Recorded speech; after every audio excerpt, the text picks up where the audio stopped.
Bonjour mes chers collègues, bonjour monsieur le rapporteur, monsieur Daniel Cornalba, qui représente l'Association des petites villes de France et qui est maire de l'Étang-la-Ville. Merci de participer à cette audition. Excusez mon retard de 2 minutes, mais j'étais en A67 par distraction. Mes chers collègues, nous entamons donc nos travaux avec l'audition de l'Association des petites villes de France, représentée par monsieur Daniel Cornalba, maire de l'Étang-la-Ville, dans les Yvelines. Monsieur le maire, le Sénat a décidé la constitution d'une commission d'enquête dont l'objet est de travailler sur la libre administration des collectivités territoriales et le financement de services de proximité et de la transition écologique. Ce type de formation entraîne un certain formalisme juridique. Et donc, avant de vous donner la parole, je dois vous rappeler qu'un faux témoignage devant notre commission d'enquête est passible des peines prévues aux articles 434-13, 434-14 et 434-15 du Code pénal. Je vous invite donc à prêter serment de dire toute la vérité, rien que la vérité, en levant la main et en disant « je le jure ». Je vous remercie par ailleurs de nous faire part de vos éventuels liens d'intérêt. Donc, conformément à la procédure applicable aux commissions d'enquête, vous venez donc de prêter serment et on va vous donner la parole une dizaine de minutes, mais avant, je laisse la parole à notre collègue Thomas Dossus pour qu'il présente les axes de travail de notre commission d'enquête. Je vous remercie. Merci, Monsieur le Président, et bienvenue, Monsieur le maire. Je vais peut-être vous cadrer un peu les objectifs de notre commission d'enquête et puis vous laisser la parole, après on échangera. Donc évidemment, au Sénat, on attache un intérêt particulier au rôle des collectivités territoriales dans notre démocratie, mais on s'est rendu compte et on se rend compte que depuis plusieurs années, elles ont été progressivement privées de leurs ressources propres, et en particulier fiscales, et on trouve que cette situation fragilise leur autonomie financière, et donc place un certain nombre de collectivités en situation de dépendance plutôt préoccupante vis-à-vis de nos débats annuels au Parlement sur le budget. On l'a encore vu cette année, la part croissante des produits d'impôts dans leurs ressources propres tend à rompre le lien entre certaines dynamiques du territoire que d'autres fiscalités pouvaient créer. Et donc, à ces pertes de ressources s'ajoute aussi un certain nombre d'obligations, de charges qui augmentent, notamment les dépenses de fonctionnement tirées par l'inflation, mais aussi le vieillissement démographique et les problèmes sociaux, la précarité qui grandit dans la population. S'ajoute aussi, en plus, on l'a dit, les dépenses d'investissement pour la transition écologique, puisqu'on est face à une situation qui s'aggrave et donc il y a besoin d'investissement. Et donc, face à cette situation, on a voulu mener une réflexion approfondie sur les causes de l'érosion des ressources propres des collectivités, sur les conséquences de cette dépendance vis-à-vis des décisions nationales et sur les moyens de s'en affranchir. Et c'est pour ça que vous avez reçu donc un questionnaire un peu long, mais qui nous permettra d'explorer, notamment pour votre association de collectivités, que vous pourrez présenter l'impact de toutes ces décisions fiscales ou budgétaires sur votre autonomie, l'autonomie des collectivités que vous représentez. Donc je vous laisse la parole et puis on échangera. Merci à vous. Peut-être simplement déjà vous remercier pour cette invitation, préciser sur les liens d'intérêt. Je suis effectivement maire de l'Étang-la-Ville, vice-président de la communauté d'agglomération Saint-Germain-Boucles de Seine, en charge des sujets notamment climatiques. Je le précise, administrateur de l'association Énergie Solidaire dans les Yvelines, qui porte notamment les sujets de rénovation thermique dans le département. Et enfin, même si je ne pense pas que ça nous concerne directement, administrateur à la Maison de l'Europe des Yvelines. Voilà. Je vais donner quelques liens qui sont les miens, et comme beaucoup d'entre nous, j'imagine. Peut-être dire d'un mot l'Association des petites villes de France qui nous sommes, mais très brièvement, c'est finalement l'ensemble des collectivités de 2500 à 25 000 habitants, ce qui représente tout de même à peu près 39% de la population française, en tout cas 26 millions d'habitants. Ça, c'est notre strate. Peut-être une précision que l'on ne sait pas toujours. On évoque souvent le chiffre de 70% de l'investissement qui est porté à l'échelon local.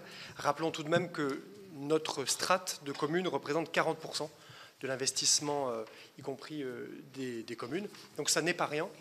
Et donc c'est pour nous, évidemment, très important d'être des vôtres aujourd'hui pour pouvoir donner quelques éléments. Peut-être de façon liminaire, avant d'entrer dans le propos et suivre le questionnaire que vous avez eu la gentillesse de nous transmettre, C'est à la fois rappeler une situation, c'est que si les équilibres budgétaires, financiers des communes de notre strate restent tenus, parce que déjà la loi nous oblige évidemment à l'équilibre, encore qu'on a parfois de plus en plus des situations de communes qui s'inquiètent de cette capacité-là, on note néanmoins globalement une réduction de la santé financière des communes, avec une épargne brute qui a tendance à chuter, au moins pour un tiers d'entre elles, et 50% des communes qu'on a pu solliciter dans le cadre d'une enquête interne pour évaluer la situation financière, nous alertent sur une dégradation financière, ce qui ne nous surprend évidemment pas dans le contexte actuel. Avec le sentiment, c'est la toile de fond, qu'on a connu un certain nombre de suppressions d'impôts locaux, et ce n'est pas que récent, ça s'inscrit y compris la taxe professionnelle, et on pourrait aller encore plus loin. Il y a cet enjeu-là, celui des transferts de compétences qui ne sont pas toujours compensés. Je veux juste donner un exemple qui est le plus récent, c'est les services publics de la petite enfance, dans lequel on est tout à fait engagé, mais où, de l'aveu même de l'État, il reconnaît que ne sont compensés que 50% finalement des charges qui nous sont transférées, ce qui nous interpelle malgré tout aussi. Et enfin s'ajoutent les différents prélèvements, le dernier étant celui dont on a quand même beaucoup parlé, en tout cas à l'échelle des petites villes, c'est le DILICO, dont vous savez quelque chose, et où là, ce qui nous interpelle, outre le fait qu'il puisse y avoir des prélèvements pour contribuer évidemment à la question du redressement des finances publiques, ce qui nous a quelque peu interpellé, c'est que beaucoup des sénateurs avec qui nous avons pu échanger nous ont dit qu'il n'y avait pas eu d'études d'impact, et finalement on a un peu découvert au fur et à mesure les communes qui étaient impactées. Et je ne vous cache pas que la strate des petites villes est tout particulièrement impactée, avec un sentiment, si je le dis de façon un tout petit peu excessive peut-être, mais de péréquation à l'envers. C'est-à-dire qu'on a vu entre le premier dispositif dans la loi Barnier, première version du PLF et la deuxième version, que finalement les plus petites villes se retrouvaient à compenser le fait que les plus grandes étaient moins mises à contribution. Ce qui parfois localement crée des situations un peu baroques, en tout cas qui nous ont été très très fortement remontées par nos collègues. Donc je tenais évidemment à le dire. S'ajoutent des questionnements, le CNRACL, on en parlera, un certain nombre d'autres situations qui font que on est quand même placé dans une forme d'incertitude pour les maires, et je ne vous l'apprends pas en matière économique comme en matière de services publics, la difficulté à prévoir fait que vous avez tendance aussi à moins investir. Vous l'avez rappelé, monsieur le rapporteur, l'échelon des communes, mais en particulier des petites villes, est un échelon absolument décisif pour l'investissement local et derrière la création d'emplois, le maintien d'un certain nombre d'entreprises. Les chiffres qui nous reviennent là encore de nos territoires font apparaître comme un nombre d'entreprises qui finalement aussi sont dans une inquiétude sur leur capacité à se maintenir d'ici la fin de l'année. Et on sait très bien que les carnets de commandes, en quelque sorte, viennent aussi des décisions d'investissement des collectivités territoriales. C'est un premier élément qui nous interpelle. Le deuxième, c'est sur l'objectif de la transition écologique. Quand on regarde, vous connaissez sans doute l'ICATCE, un certain nombre d'indicateurs qui nous sont régulièrement rappelés pour nous dire qu'il faut investir, il faut faire preuve d'ambition en matière de transition écologique. On s'aperçoit que je pense que les maires sont parfaitement volontaires en la matière, y compris parce que c'est dans leur intérêt de faire la rénovation thermique en termes d'économie budgétaire. J'en sais quelque chose dans ma commune, puisqu'on a voulu mettre des investissements substantiels. Mais si vous n'avez pas la capacité à investir, eh bien vous repoussez cet investissement purement et simplement. Je ne veux pas être trop long dans mon propos liminaire, mais je veux quand même faire un lien plus général avec le débat que vous avez forcément en ligne de mire. C'est la question aussi de la crise des vocations. Et je pense que pour un certain nombre de maires, c'est un vrai sujet. C'est-à-dire que votre responsabilité est là. On vous demande finalement quasiment toujours plus. Et je crois que la crise Covid n'a fait que renforcer l'attente des citoyens en la matière. Mais vous voyez que votre perspective financière se dégrade, votre capacité à investir et à répondre à cette exigence est amoindrie. Et donc finalement, un certain nombre, je pense, de nos collègues maires finissent par ne plus trouver le sens, et en tout cas à s'interroger sur le fait de s'engager. Je parle des maires actuels. La question se posera pour celles et ceux qui voudront s'engager aussi en 2026. Ultime point, je sais que ce sera une de vos questions, donc ça fait une transition parfaite. Pour moi, c'est également, quand on parle de suppression du lien fiscal, je pense qu'il y a quand même derrière la question du lien entre les citoyens et les institutions qui sont censées les représenter. Et mon but n'est pas de tirer à boulet rouge à tout prix sur la suppression de la taxe d'habitation, mais je pense qu'il y a un vrai sujet presque philosophique et politique sur le lien qui doit exister en matière fiscale et en matière aussi de responsabilité des citoyens. Et je pense qu'il faut l'interroger, parce que ces décisions-là, et ce sera ma dernière phrase, on a souvent un regard stricto financier et budgétaire sur ces questions, mais supprimer un impôt ou changer le panier de ressources des collectivités a un impact gigantesque en termes d'aménagement du territoire. Et je terminerai par cet exemple-là. Si vous avez une friche disponibles dans votre ville. La question de savoir si vous allez bâtir du logement, si vous allez mener des politiques d'attractivité économique ou si vous allez le laisser en friche dans une logique de zéro artificialisation nette, par exemple, ou créer un équipement, et bien, la question de la fiscalité et du retour sur investissement, elle est immense. Et je pense que ça a été assez largement un impensé de ces réformes-là, avec de véritables risques pour l'avenir. Je m'arrêterai là. Merci, ça a été c'est une très bonne introduction. Effectivement, j'avais une question sur le lien entre la perte de cette fiscalité locale et l'impact que ça peut avoir, parce que vous avez un échelon de proximité réellement, vu la strate d'habitation, d'habitants de votre association. Je pense vous êtes en première ligne, en tout cas, vous connaissez bien le lien qu'il peut y avoir entre les habitants et leurs élus, et est-ce que cette suppression de fiscalité locale a eu un impact réel dans peut-être le rapport que les habitants peuvent avoir avec leurs élus? Et puis, inversement, on a une question qu'on se pose, puisque ça remonte à chaque congrès des maires, sur les compensations mises en place par l'État pour ces fiscalités propres supprimées. Est-ce que vous les trouvez à la hauteur? Est-ce que la promesse à l'euro près est tenue pour les membres de vos associations, ou est-ce qu'il y a besoin de retravailler cette compensation régulièrement, la dynamique qui l'anime, etc. Juste avant que vous répondiez, s'il y a des collègues qui ont des questions, oui, ils s'inscrivent et puis on vous donnera la parole après les questions du rapporteur. Merci. Alors, peut-être souligner un paradoxe, c'est que, si ma mémoire est bonne, c'est en 2003 qu'entre dans la Constitution le principe d'autonomie financière. Et en tout cas, est-ce un paradoxe? Je ne sais pas, pour nous, oui. On constate que depuis qu'il y a eu la constitutionnalisation de l'autonomie financière, l'autonomie fiscale, elle, n'a eu de cesse de se réduire. À tel point qu'on en arrive quand même à, effectivement, interroger la question de la libre administration, puisque je crois que le corollaire de cela, c'est de créer une dépendance toujours plus forte des collectivités au financement de l'État. Et donc, si ça peut avoir des vertus de fléchage dans une certaine mesure, je pense en matière de transition écologique, je pense au fonds vert, quand bien même il a beaucoup fondu dernièrement, mais effectivement, avoir une forme d'incitation pour les collectivités pour agir peut s'entendre. Mais là, on est entré dans une logique où effectivement la dépendance est telle, et lorsque vous n'avez plus de pouvoir de taux, finalement, je pense que ça pose une vraie question déjà de fond sur cette libre administration. Peut-être vous demandiez la question, y compris du lien du citoyen. Je veux simplement en dire un mot. C'est vrai qu'on est de plus en plus confronté à une question où le citoyen devient parfois aussi consommateur. C'est-à-dire qu'avoir un lien fiscal, je ne vous l'apprends pas, mine de rien, ça pose la responsabilité collective. C'est-à-dire qu'on vous demande régulièrement en tant que maire une crèche supplémentaire, plus de moyens dans l'école, en même temps d'activités sportives, des propositions culturelles, en même temps de rénover le bâti, etc. Donc il y a ces demandes-là. Lorsque vous avez un lien fiscal, même s'il n'est jamais un pour un, ne serait-ce que ça responsabilise tout le monde, puisque généralement les mêmes personnes qui vous font ces demandes sont aussi celles qui vous demandent de ne pas augmenter les impôts locaux, ce qui s'entend. Mais donc il y a un équilibre à tenir qui est responsabilisant pour tout le monde, en tout cas qui permet un débat aussi qui est légitime, qui est direct avec la population.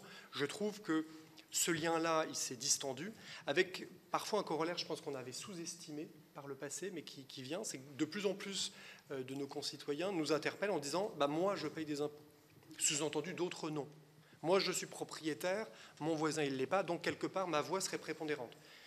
J'alerte là-dessus, et y compris, j'avais des élus d'opposition qui, en début de mandat, tout récemment élus, arrivaient sur ce créneau-là, en voulant enfourcher en quelque sorte, dire nous, on va défendre les propriétaires. Je leur disais, halte là, parce que si on commence là-dessus, on n'est pas loin quand même d'une question du suffrage censitaire et de faire deux poids, deux mesures qui, moi, m'interpellent quand même beaucoup.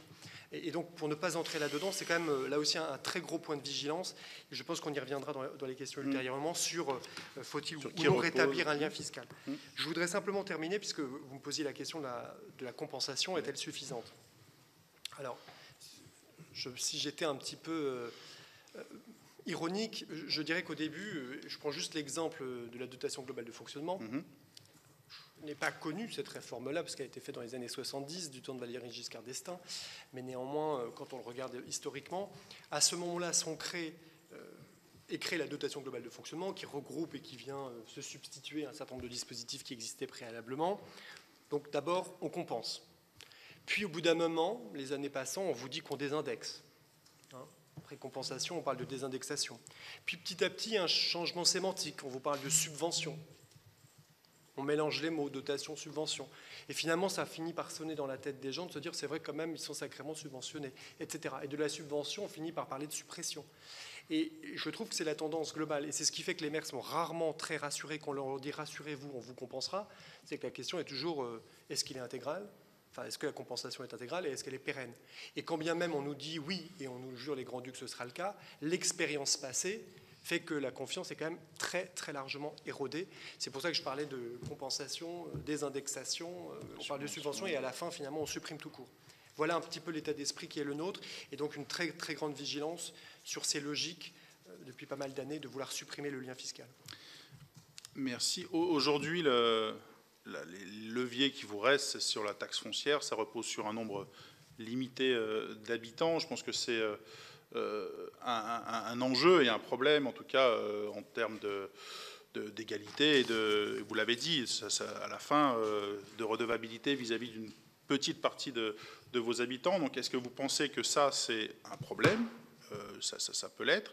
Et est-ce que vous imagineriez une nouvelle fiscalité locale, un nouveau prélèvement sur une assiette plus large, évidemment, ou est-ce que vous avez envisagé quelque chose dans une des pistes dans cette orientation-là? Alors, c'est vrai, je veux aussi souligner un autre paradoxe, j'aurais presque dû le dire dès le propos liminaire, qui, moi, me frappe quand même, c'est qu'il semble y avoir comme un assez large consensus politique, a fortiori au Sénat, évidemment, sur l'importance de la décentralisation et la nécessité de cette décentralisation. Et en même temps, on constate que finalement, le législateur, progressivement, n'a eu de cesse de réduire, de notre perspective, en tout cas, la capacité d'agir des collectivités territoriales. Donc pour nous, il y a quand même là un paradoxe assez fort, parce qu'en plus, je crois que c'est assez populaire, la logique de décentralisation. Évidemment, moi, je la lis toujours, c'est-à-dire dès lors qu'on est dans une logique de décentralisation, elle n'exclut pas, évidemment, la solidarité nationale, elle n'exclut pas les mécanismes de péréquation, de toute évidence. Mais je pense qu'il y a quand même ce premier paradoxe qu'il faut souligner. Et on a beaucoup de débats de l'autre côté de l'Atlantique en ce moment, mais il y a quand même une vérité qui est très très ancienne, qui était de dire pas de représentation sans, enfin pas de taxation sans représentation. Et donc ce principe-là, ce principe fiscal, il est quand même au cœur du débat démocratique. Et je pense que c'est tout le sens de votre commission d'enquête, c'est de rappeler l'importance de ce lien-là.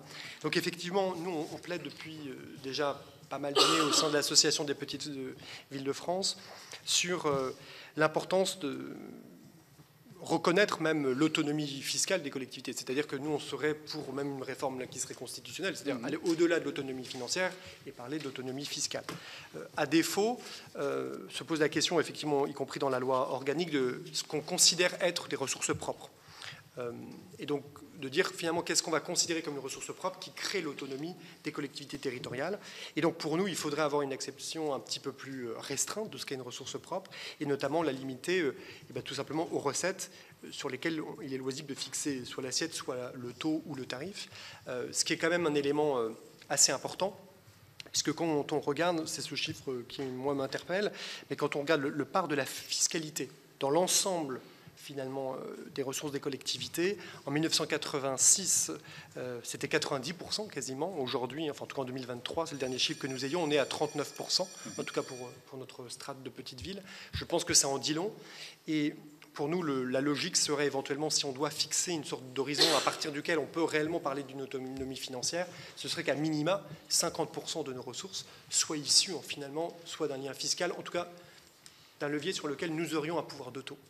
Ça, je pense que ça, c'est un élément assez important, ne serait-ce que pour redonner aussi une forme de liberté aux décideurs locaux de choisir les politiques publiques sur lesquelles ils vont donner des priorités. Et si, pour financer ces priorités-là, il faut activer le levier fiscal, les maires, les élus locaux sont prêts à l'assumer. C'est un choix politique qui n'est pas forcément toujours populaire, mais je crois qu'il doit pouvoir s'assumer si on estime que les investissements doivent être menés.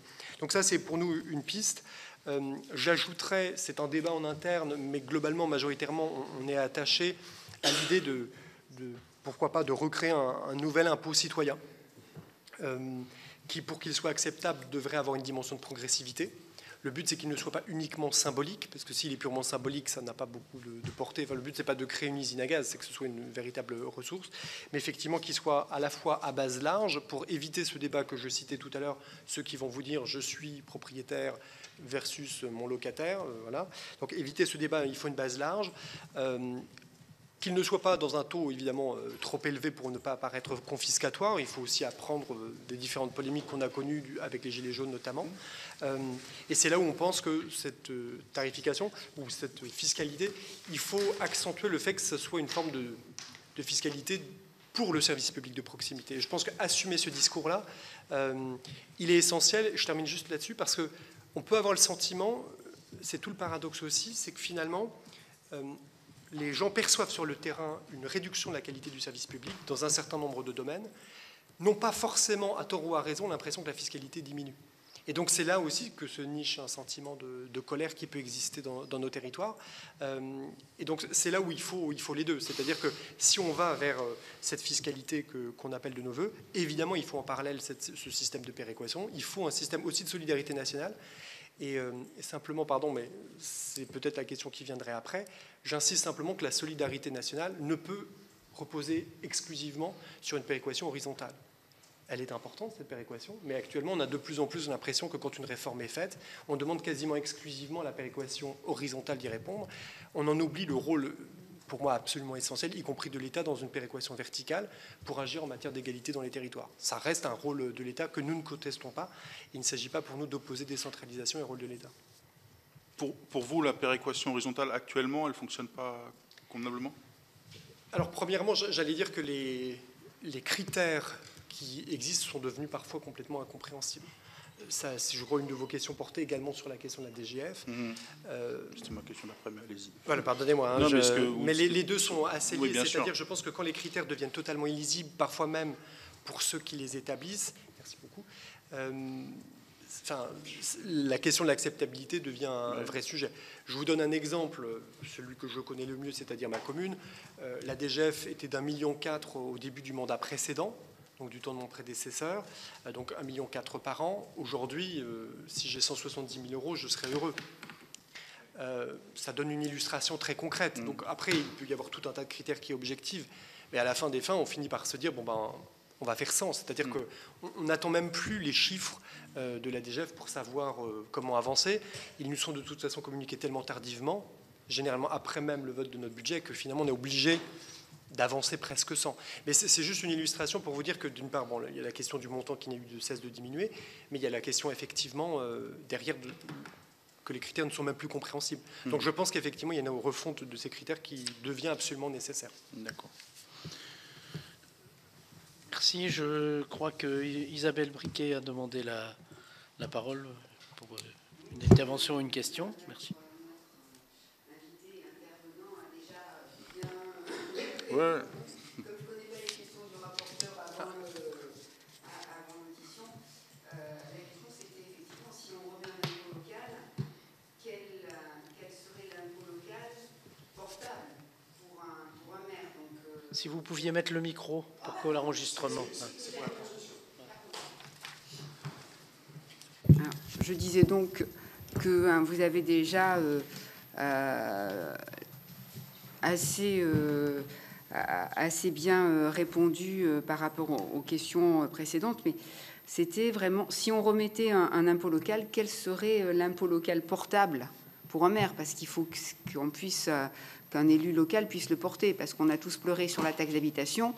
Après, quant à remettre une fiscalité, il faut y arriver. Donc, il y a plusieurs hypothèses. On peut effectivement trouver une solution qui puisse être adossée à l'impôt sur le revenu, avec un système de fléchage. On peut le territorialiser. On peut aussi, comme c'est l'AMF qui portait un peu cette question, enfin du moins son premier VP, sur un impôt universel ou un minimum,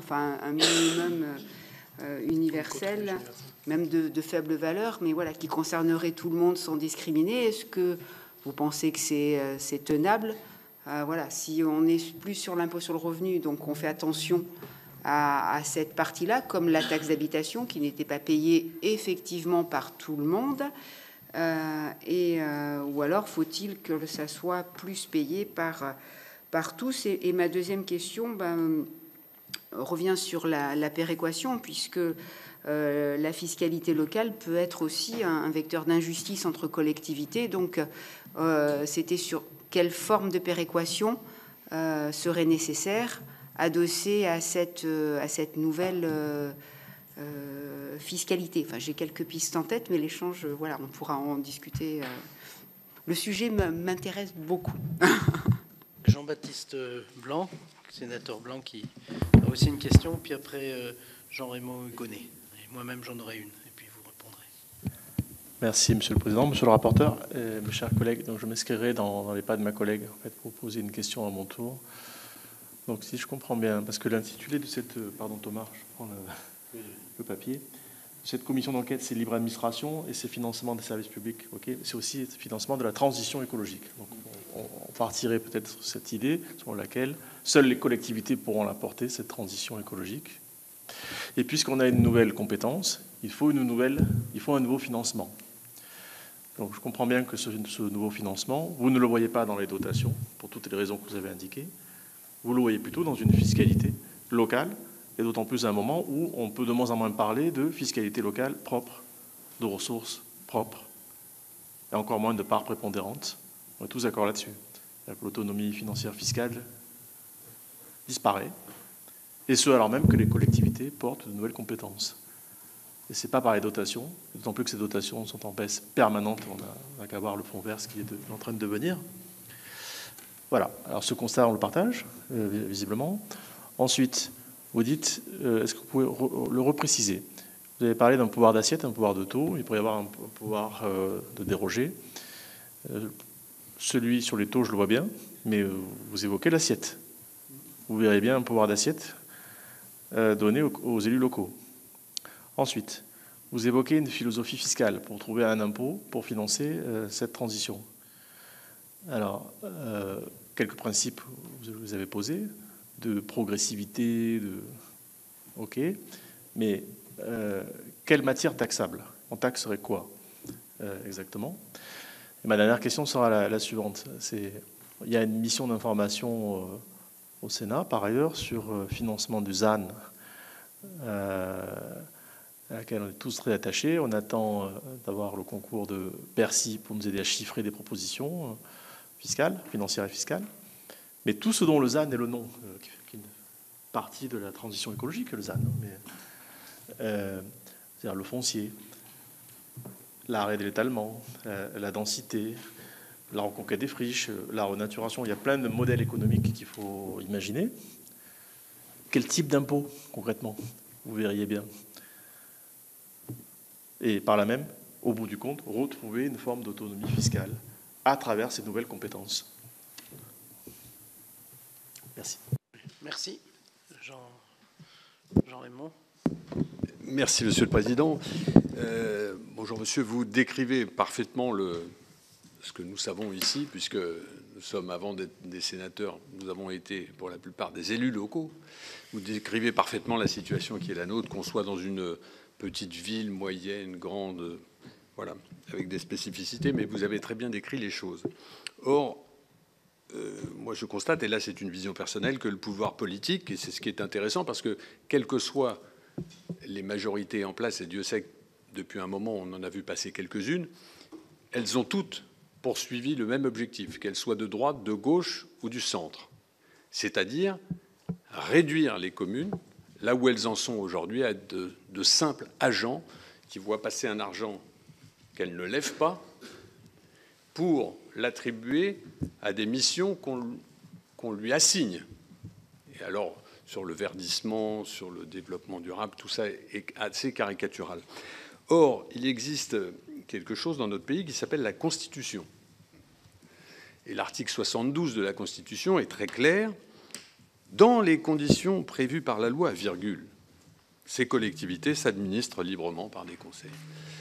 Et au moment de la funeste suppression, géniale, mais funeste suppression de la taxe d'habitation, le Conseil constitutionnel s'est borné à une lecture totalement proche du texte uniquement, mais loin de l'esprit. En se retranchant dans les débats, c'est très clair, derrière cette première phrase, juste avant la virgule, dans les conditions prévues par la loi. À votre avis, faut-il procéder par le changement par la loi, ce qui ne risque pas d'arriver, ou par une réforme de la Constitution? Alors, une dernière question. Si vous pouviez développer le lien entre les citoyens et la fiscalité. Moi aussi, ayant été maire 20 ans, je suis de cette culture-là. Mais ça ne sonne quand même pas comme une évidence. Parce que nous sommes dans un État décentralisé. L'Allemagne est dans un État fédéral. En Allemagne, il n'y a pas d'autonomie fiscale des collectivités. Il y a une contractualisation, on va dire, plus dans la co-construction, voilà, dans le modèle rhénan, dans une forme de co-construction, mais il n'y a pas d'autonomie fiscale. Et pourtant, il n'y a pas grand monde en Allemagne qui ne dirait pas que les Länder ont beaucoup de pouvoir. Donc, il y a une péréquation, en revanche, verticale et horizontale. Mais il n'y a pas d'autonomie fiscale. Alors, pour nous, Français, ça sonne comme une évidence, mais est-ce que c'est vraiment, est-ce que ce lien est si fort que ça? Et puis, si on veut une autonomie fiscale, alors il faut une autonomie fiscale pour les 4 étages, parce que là, ça devient complexe quand même. Hein, s'il faut une autonomie fiscale pour les 4 étages, parce qu'aujourd'hui, il y a 4 étages. Il y a d'ailleurs une autre commission d'enquête qui est sur le bilan de l'intercommunalité. Et comment vous voyez les choses? Parce que c'est assez simple de dire il faut une autonomie fiscale pour les communes, mais une autonomie fiscale pour les communes, une autonomie fiscale pour les intercos, pour les départements et pour les régions, ça fait alors 4 impôts différents si on veut que l'autonomie fiscale soit très, très forte. Ou alors c'est une contractualisation à nouveau. Voilà, si vous pouviez répondre à ces questions. Oui, mais après. Non. Oui, mais ça devient quand même de fait... En réalité, oui et non. Oui, c'est vrai, c'est un établissement public. Mais enfin... Alors, il est vrai qu'elle n'est pas inscrite dans la Constitution. Mais on va donner alors, beaucoup de questions. Alors, à titre, je ferai preuve d'humilité en parlant au nom des communes, et en tout cas des petites villes de France. Je ne prétends pas défendre les régions de France et départements de France qui sauront très très bien se défendre elles-mêmes, je pense. Mais effectivement, vous posez la question de l'autonomie fiscale et comment on fait les différents étages. Je l'entends. À vrai dire, là où ça ne me paraît pas totalement... incompatible, c'est un élément que je m'étais noté, je regardais dans mes feuilles, mais sur la question de la corrélation des ressources par rapport à la politique qui est attendue de vous. Je donne pour moi ce qui était un contre-exemple, mais là je m'avance à titre personnel, la question des DMTO, le droit de mutation à titre onéreux, hein, qui pendant longtemps a été une des ressources principales, qu'on a pu donner au département, etc., en parallèle des dépenses sociales. Bon, ce que l'on sait, si jamais on l'avait oublié, c'est que les DMTO sont volatiles. On avait fini par l'oublier puisqu'on avait une dynamique éternelle qui nous semblait éternelle. Et on a compris, voilà, ces dernières années, qu'elle n'était pas si éternelle que ça. Les dépenses sociales, elles, par contre, elles n'ont pas cette volatilité. Parce que précisément, ça dépend des territoires, mais il y a une dimension très structurelle aussi à cette politique sociale-là. Et donc je trouve que là, typiquement, c'est un exemple d'une décorrélation entre la recette affectée, enfin, je parle en tout cas la ressource qui est affectée au département, et la compétence qu'on lui transfère. Et là, typiquement, c'est là où j'insiste là-dessus, c'est-à-dire que le type de fiscalité, y compris si c'est une fraction de fiscalité nationale, il y a eu tout le débat sur la TVA, des fractions de TVA, où on morcelle la TVA, etc. Et finalement, on sort de logiques d'imposition qui sont sur des stocks pour passer sur plutôt des fiscalités de flux. Là où il y a un vrai questionnement à avoir systématiquement, c'est en termes de trajectoire aussi, c'est quelle est la trajectoire, quelle est la nature finalement de cette recette. Évidemment, il peut y avoir des crises économiques avec un effondrement de quasiment toutes les recettes, ça c'est possible.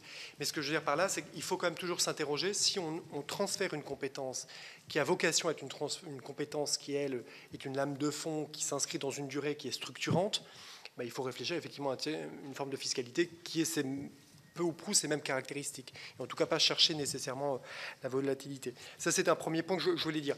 Sur la question de la typologie de l'impôt, Je ne prétends pas, évidemment, et la PVF ne prétend pas avoir la réponse parfaite, mais évidemment, on échange entre associations d'élus et notamment de maires. Donc par rapport à ce que vous disiez sur le premier vice-président, notamment de l'AMF, qui est également d'ailleurs membre de la PVF, donc qui participe évidemment à nos débats internes. Effectivement, nous, les principes qu'on a, c'est le lien, en tout cas, avec la résidence, en tout cas des personnes physiques, des personnes morales, est un élément important.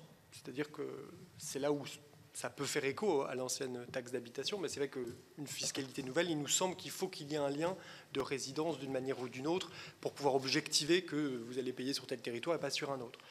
Ensuite, si on dit que c'est les personnes physiques et les personnes morales, sans doute faut-il là aussi qu'il y ait une distinction, que peut-être ça ne sera pas exactement le même ordre de grandeur en termes de montant entre la personne physique et la personne morale, par exemple. Ça peut être un élément de réflexion.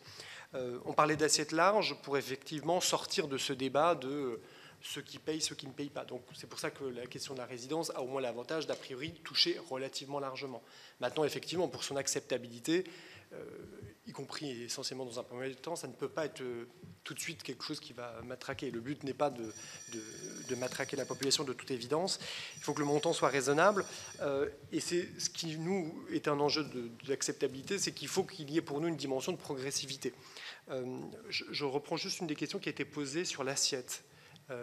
Que vous posiez en demandant mais comment pouvoir d'assiette. En vérité, il n'y a pour moi pas forcément une contradiction parce que tout dépend de ce qu'on entend par pouvoir d'assiette, mais je rappelle quand même que historiquement, vous pouviez, en tant que collectivité, par exemple pour les personnes en situation de handicap, faire des modulations, comme d'ailleurs sur la taxe foncière, sur la question de la rénovation thermique, il nous est permis de faire des modulations. D'ailleurs, on a régulièrement des citoyens qui nous écrivent et qui disent complexe, il est vrai. Je vois des mots dubitatifs.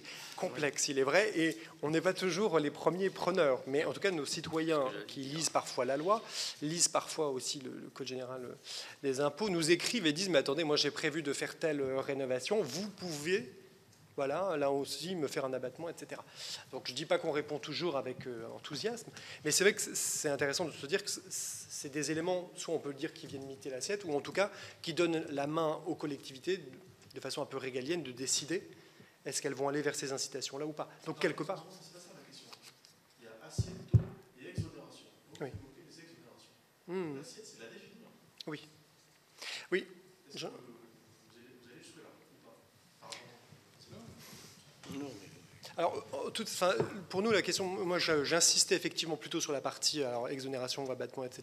Parce qu'effectivement, le vocabulaire implique parfois de diverses choses. Sur l'assiette elle-même, je réfléchis en tout cas sur la partie impôt entre guillemets dit universel. Il est certain que dès lors qu'il doit être universel et applicable sur l'ensemble du territoire, je n'ai pas d'exemple qui me vienne en tête où la collectivité d'elle-même pourrait sursoir, à moins de dire on ne veut absolument pas relever d'impôts en la matière, ce qui serait un exemple.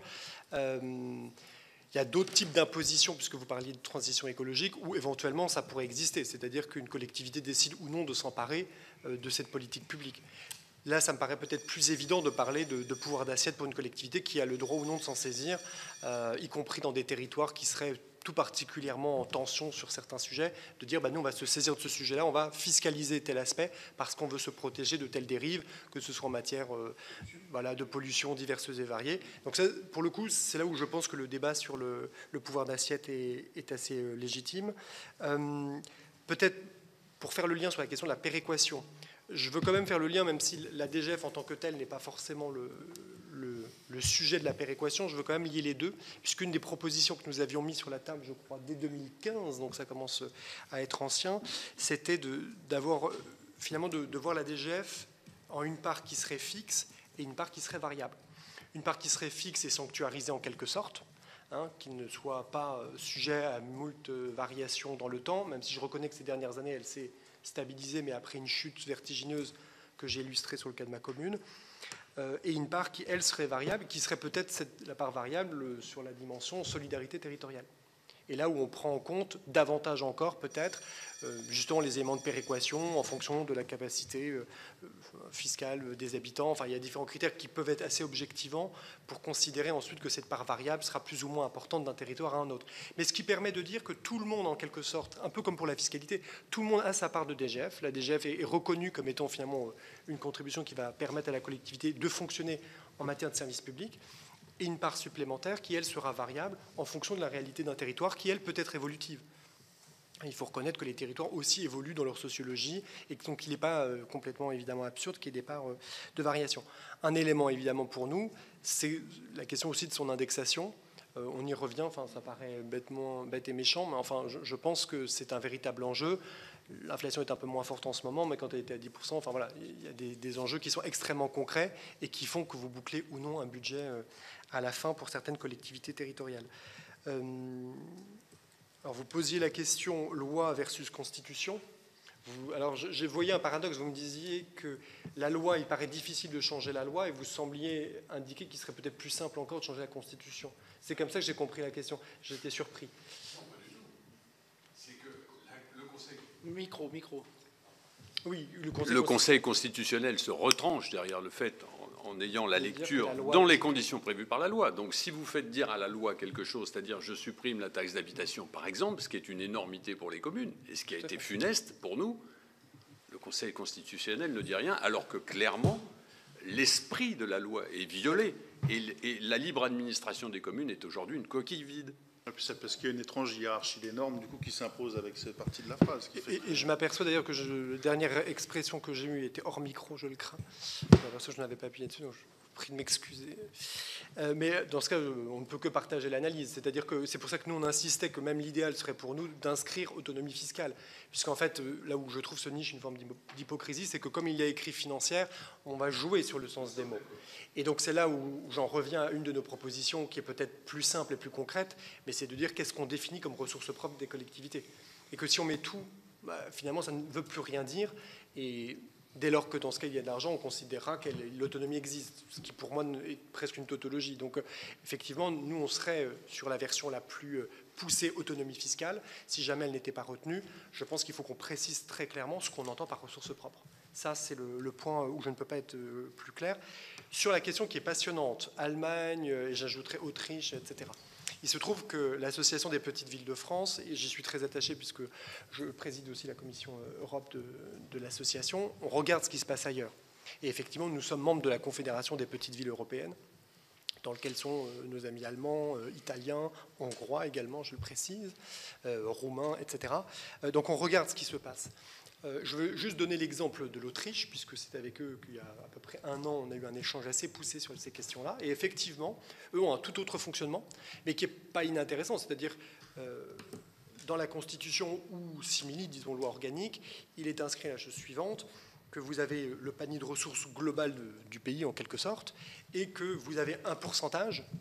C'est un pourcentage qui est prévu, alors c'est un système fédéral là aussi, mais qui est dit, l'État prend telle part parce qu'il a un pouvoir régalien et l'État-providence sont à sa charge, donc il a la part du lion en quelque sorte pour compenser son action, une part pour les régions et une part pour les communes.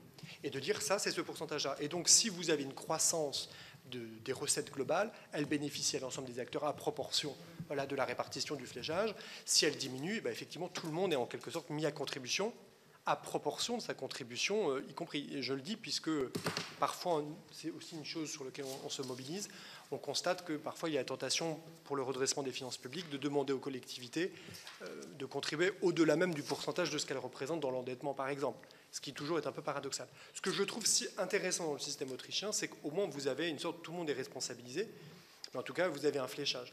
Je ne dis pas que c'est le modèle que nous aurions, nous ne sommes pas effectivement un État fédéral, mais c'est intéressant de regarder ce qui se fait ailleurs, qui est responsabilisant, mais qui donne aussi des moyens.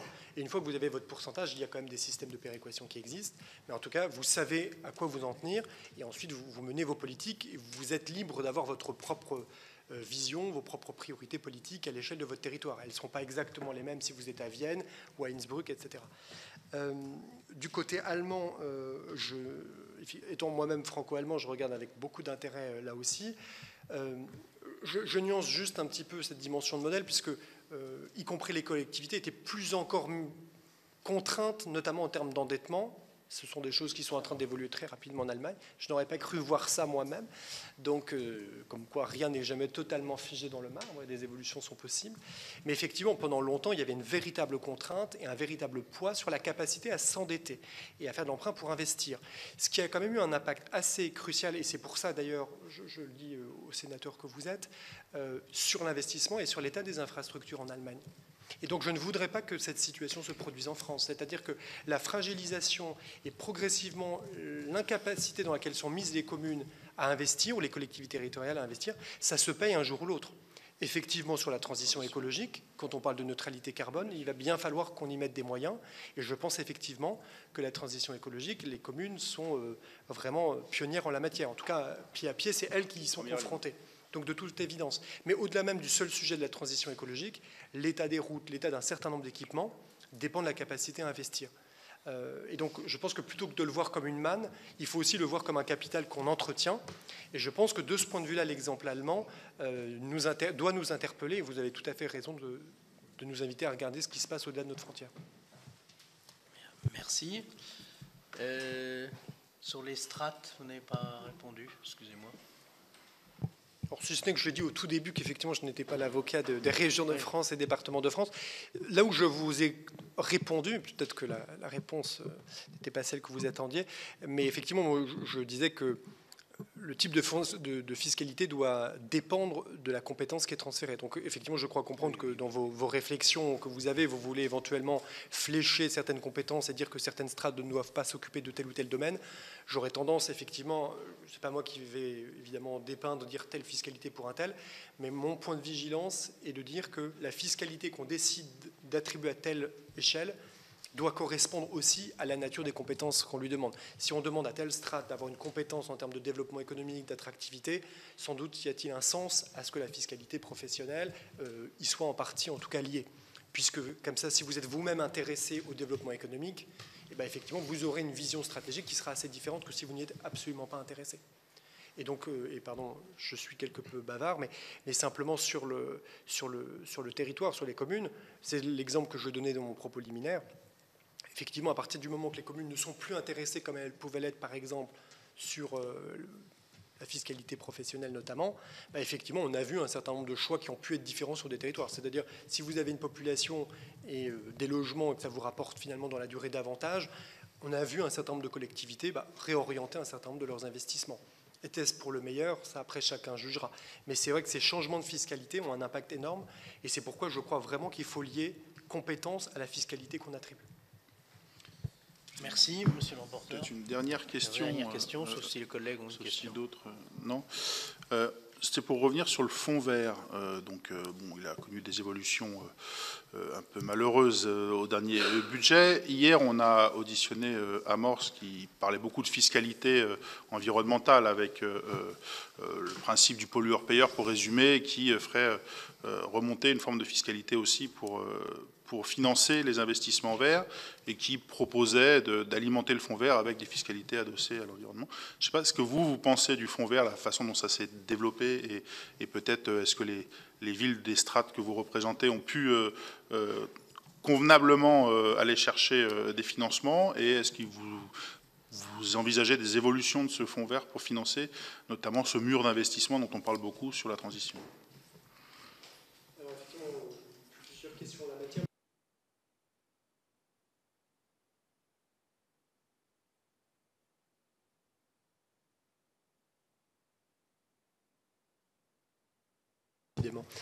Donc je reviens simplement en disant qu'aux assises des petites villes, il y a désormais quelques temps, le ministre de la Transition écologique de l'époque, qui était aussi en charge des territoires, avait fait cette annonce effectivement d'augmentation du fonds vert comme étant une perspective durable, dans tous les sens du terme, donc y compris pérenne, pour dire vous avez besoin de visibilité, vous êtes des décideurs publics locaux et comme pour des acteurs économiques, vous avez besoin de cette visibilité pour savoir vers quoi vous voulez aller. Donc effectivement, il vous faut un fonds vert et d'où le montant de l'époque, 2,5 milliards. Le fait qu'il fonde ce fonds vert, évidemment, c'était très mal vécu dans les territoires de façon assez indéniable. Peut-être pour le mettre dans un contexte plus général, les collectivités, et ça vaut pour la PVF, on est toujours assez critique des systèmes d'appel à projets qui, pour nous, sont une forme aussi d'éviction pour les petites collectivités et les très petites collectivités. Parce que précisément, souvent, cela demande de l'ingénierie dont nous ne disposons pas toujours. Alors certes, la NCT et un certain nombre d'agences existent pour essayer de muscler cet aspect, mais de façon tendancielle, c'est ce qu'on constate, c'est que finalement, il y aura un effet d'éviction au profit de collectivités qui auront une taille plus importante, ce qui est aussi une forme d'inégalité territoriale importante. Donc nous, on est plutôt critique de cet aspect-là. Maintenant, j'entends que si vous faites uniquement une fiscalité universelle, comme on l'a évoqué, moi je trouve qu'elle a du sens pour parler services publics et dire on maintient cette proximité et on maintient cette capacité à investir dans nos territoires. Sans doute, peut-être sur la dimension de transition écologique, il faut des systèmes incitatifs. Et c'est là où le fonds vert était quand même plus facile dans son usage. Je pense que les consignes avaient été transmises à l'État préfectoral, on va le dire comme ça, de faire preuve d'une relative souplesse quand même dans l'usage des enveloppes. C'est comme ça qu'on l'a constaté. Et ça a été un accélérateur sur pas mal de choses. Par exemple, sur le passage en LED ou la rénovation thermique, ça a été un fort accélérateur. On a compris que le fonds vert avait, dans ses critères, changé et certains aspects qui étaient prioritaires avant ont été réduits ensuite. Mais à la rigueur, ça avait enclenché un mouvement. Donc, ce n'était pas inintéressant. Donc, qu'il y ait des incitations et une forme d'aiguillage, je trouve que ça peut être pertinent. Et en tout cas, évidemment, on demande je considère que le fonds vert fonctionnait. Et c'était pour le coup un bon outil. Et c'est toujours dommage de vouloir fracasser des outils qui fonctionnent. À l'inverse, d'autres outils qui, eux, parfois sont, de par leur complexité, sous-utilisés. Ça, c'était un premier aspect sur le fonds vert. Vous aviez une deuxième question ? Non, c'était à peu près sur le fonds vert, sur la façon dont on pourrait l'aborder, qui reste à peu près... ça vous offre les perspectives dont vous avez besoin, parce que ces investissements... c'est moi qui n'ai pas mis le micro. Ces investissements ont besoin des perspectives pluriannuelles, on doit pouvoir compter dessus, et aujourd'hui, c'est un peu, avec les stop and go permanents sur le budget de l'État, c'est bien compliqué. Je dirais qu'il y a aussi un effet de levier, c'est-à-dire que le but n'est pas pour nous de dire que tout doit être financé via le fonds vert, et c'est rarement comme ça que ça se passe. C'est-à-dire que, je donne juste un exemple, parce que tout est dans tout en quelque sorte. À l'Étang-la-Ville, on a un projet de rénovation du site scolaire, il y a 10% de population en plus, 7 classes supplémentaires, donc forcément l'accueil de loisirs n'avait plus la taille. Par ailleurs, il était chauffé au fioul et était une épave thermique. Donc il fallait qu'on agisse là-dessus. Donc on a fait le choix d'avancer. C'est à peu près 7 millions d'euros, ce qui pour une collectivité comme la mienne est extrêmement conséquent, même si on sait que derrière, le fait d'investir dans de la géothermie à la place du fioul nous fera aussi des économies d'usage, etc. Donc il y a une dimension écologique. Maintenant, à la base, c'est un investissement éducatif. La priorité, ce qui a été le déclencheur de cette décision, c'est une évolution démographique et le besoin de prendre en compte les besoins en termes éducatifs. Néanmoins, il y a une dimension écologique à cela. Donc c'était simplement aussi le point que je voulais faire, parce que dans certains éléments des questions que vous évoquiez, c'était comment on peut faire la part des choses, comment on comptabilise. C'est là où parfois c'est extrêmement complexe pour nous. Si vous me demandez sur ces 7 millions, quelle est la part verte, c'est extrêmement difficile, puisque là, je pourrais vous dire, très bien, la géothermie, c'est vert, mais en vérité, le fait d'utiliser des matériaux biosourcés et de perméabiliser cet aspect-là pour faire des îlots de fraîcheur, c'est aussi écologique. Néanmoins, toute une partie de ces travaux ne pourra pas forcément être labellisée vert, alors que dans les faits, c'est quand même la finalité. Donc, il y a parfois des difficultés qui sont purement administratives ou techniques. Donc, je pense qu'on a aussi tendance à sous-estimer la part écologique des investissements que l'on peut mener nous-mêmes. Dans les calculs qu'on a essayé de mener dans l'année qui vient de s'écouler, on constate que, je pense, à minima 60%, c'est ce qui semble ressortir, des investissements qui sont menés par notre strate de collectivité, en vérité, ont une dimension de transition écologique. Mais je pense que même ça, c'est sous-évalué, puisque dedans, je ne mettrai pas l'intégralité des 7 millions de l'accueil de loisirs, par exemple. Donc ça, c'était y compris pour vous répondre là-dessus. Simplement, un autre élément, parce que dans les questionnements que vous évoquiez, alors vous ne m'avez pas posé de questions sur l'augmentation des dépenses passées, etc., je vous en remercie. Mais je tiens malgré tout à donner quelques éléments de réponse là-dessus si jamais vous en aviez besoin. Mais parce qu'il y a cette petite musique qui, en toute sincérité, est profondément agaçante qui est entretenue de dire que finalement les collectivités ne tiendraient pas leurs dépenses et que ça irait à volo et que finalement nous serions les irresponsables de service. Je ne reviens pas évidemment sur la part de l'endettement public entre l'État et les collectivités. Vous avez des chiffres en tête, mais qui permettent quand même de rappeler les ordres de grandeur. Je voulais juste faire quelques rappels sur quelles ont été aussi les dynamiques sur les dépenses de fonctionnement que l'on a connues. Pour l'essentiel, évidemment, vous avez les questions, vous quand on nous parle des charges à caractère général, il s'agirait de ne pas oublier l'inflation qu'on a pu connaître, y compris en matière d'énergie, qui a été absolument énorme, sans que les collectivités aient toujours d'ailleurs les compensations qui ont été prévues pour les entreprises ou les particuliers. Ça a été un choix de l'État, mais dès lors, il induit nécessairement des dépenses plus importantes pour les collectivités. Donc se voir reprocher quelques années plus tard des dépenses qui ont été occasionnées parce qu'on n'avait pas ces dispositifs me paraît à minima soit méconnaître les choses, soit franchement de mauvaise foi. Je ne sais pas ce qui est le pire entre les deux. L'autre aspect, c'est en matière de masse salariale. Effectivement, il y a eu des évolutions importantes, puisque ça fait partie des questionnements que vous mettiez un peu en exergue. Évidemment, les décisions qui ont pu être prises sur les points d'indice de façon répétée ces dernières années, on a toujours dit de notre côté qu'elles étaient légitimes, que les fonctionnaires territoriaux mènent un travail qui doit aussi être reconnu, et quand vous avez une forte inflation, il faut pouvoir y répondre. Il n'en demeure pas moins que c'est une décision nationale. Reprocher aux collectivités l'augmentation de cette masse salariale est assez curieux, à minima. Je donne enfin le dernier élément sur le CNRACL. On m'a dit de ne pas parler en sigle, mais vous m'excuserez, mais sur le CNRACL, On en a suffisamment parlé. voilà, tout le monde l'a bien en tête. Mais ce sont des décisions qui sont prises, parfois on a l'impression dans une relative urgence, mais qui ont un impact qui va être juste absolument monstrueux dans nos collectivités. Chacune de nos petites villes, quand on regarde nos budgets, ça fait des montants exorbitants. Nous, on évalue à l'échelle de notre strate que pour 2025, c'est à peu près 280 millions d'euros qu'il faudra payer de façon supplémentaire. En 2027, c'est 890 millions d'euros. Ça, c'est pour les communes de la strate que vous représentez. De notre strate, effectivement, mais sachant qu'on n'est pas une strate qui roule sur l'or. Je ne l'ai pas dit, mais enfin, on est à la fois les villes-centres de zones rurales ou des villes plutôt périurbaines. C'est le cas de ma commune. Donc ce sont des impacts absolument énormes. Avec derrière, alors je ne sais pas si c'est ce que vous étiez. Alors, effectivement, mais ce que je veux dire par là, c'est que on en parlait juste avant d'entrer ici en commission d'enquête, mais il y a plusieurs impacts à ça. C'est évidemment qu'il ne faudra pas être surpris dans les années prochaines que la masse salariale des collectivités aura augmenté. Et je suis à peu près certain qu'on entendra des personnes pour dire que nous sommes irresponsables. Donc il est quand même bon de se rappeler que c'est issu de décisions, y compris du législateur, qui peuvent être légitimes, mais qui ont des conséquences. Et l'autre chose où je pense qu'on a sous-estimé les conséquences, on le rappelait encore, il y avait d'autres auditions, enfin peu importe, mais c'est que finalement, quand vous augmentez cela, vous renchérissez aussi le coût du recrutement d'un fonctionnaire. Et donc, par rapport y compris à des contractuels, par exemple, etc., etc.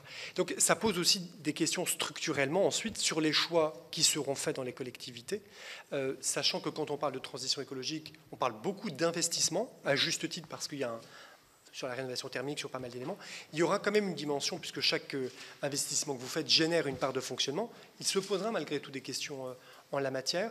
Et je pense que quand on mène ces réformes-là, ce sont parfois des impensés qui pourtant vont avoir des conséquences dans les années qui suivent.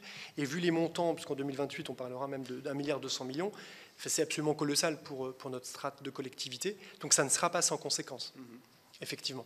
D'où on revient au cœur de votre commission d'enquête, mais la question aussi d'une fiscalité propre, pour qu'ensuite chacun, en conscience, décide, au regard des dépenses qu'il a, des recettes qu'il souhaite pouvoir mobiliser.